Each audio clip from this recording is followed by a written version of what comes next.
Well, defense ministers will be meeting after this series of rockets and missiles, explosives of all kinds that were being used against civilian targets in Ukraine. It was something that hadn't been seen for a couple of months now, and it was in response to the blowing up of the Kerch Straits Bridge.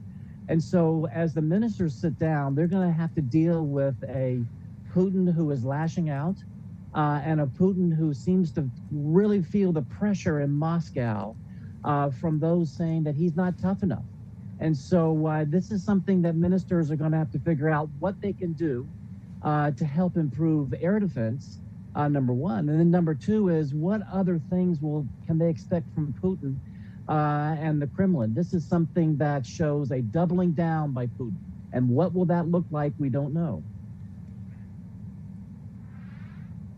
Exactly. And Jim, the other thing we're seeing now is nuclear drills playing out.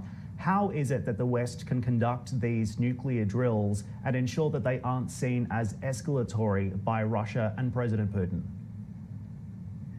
Well, that was certainly something that was debated by the alliance. The alliance is, they don't make rash actions. And so the feeling by the ambassadors and those around the table at NATO was that if they don't do this already planned exercise, Steadfast Noon is what it's called, if they don't do it, the signal to Putin would be one of weakness, of one where we were backing down.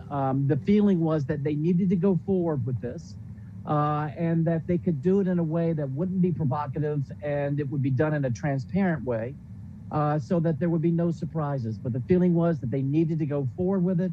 It doesn't involve live weapons. As you said, this is more of a logistics exercise, and so they're going to go forward with it, and to make sure Putin understands that we're not going to be scared by his rattling of the nuclear saber. And of course, there are growing fears about the risk of a nuclear option here.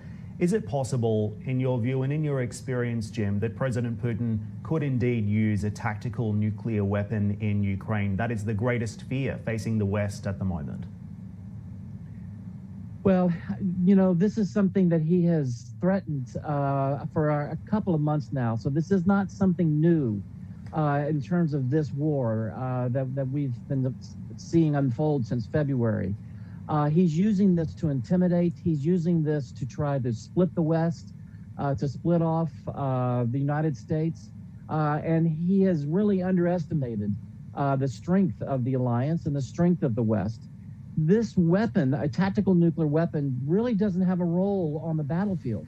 That will not change what is happening on the battlefield at all. And Putin's military knows that, and Putin should know that too. This is a weapon that is used to intimidate or to punish. So the feeling is that we're going to hear the rattling of the saber, but we won't see him use it.